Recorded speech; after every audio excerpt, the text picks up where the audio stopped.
चल संगी चल संगी जुर्मिल के चलना दीदी जुर्मिल के धरती के सेवा बजाओ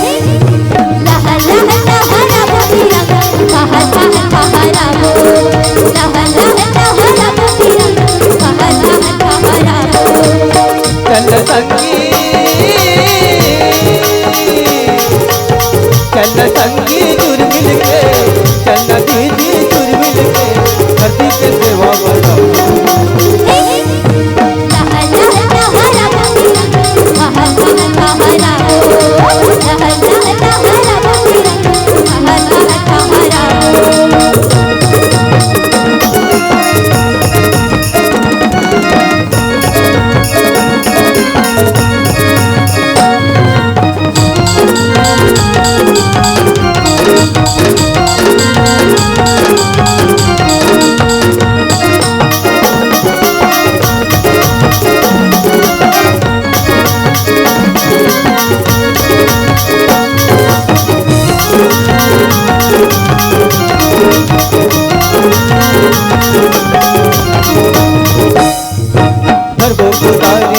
धरती के सेवा बजाओ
लहू पसीना के करा के भारत के भाग जगाओ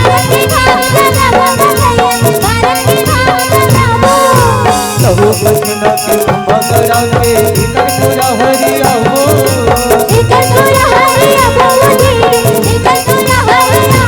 चरण के पूरा लगाई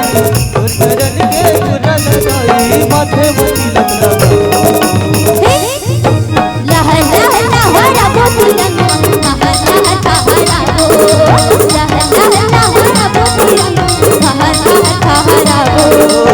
चल संगी चल संगी जुर्मिल के चल दीदी जुर्मिल के धरती के सेवा बजाओ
जय, छत्तीसगढ़ महतारी की जय, बुढ़ाती पाठ की जय। छत्तीसगढ़ के चंदन माटी, छत्तीसगढ़ के चंदन माटी, माटी माटी लगा लगा, लह लह लहरा रे तिरंगा, लह लह लहरा रे राम, लह लह लहरा रे तिरंगा, लह लह लहरा रे।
छत्तीसगढ़ महतारी की जय, हाथी पाठ की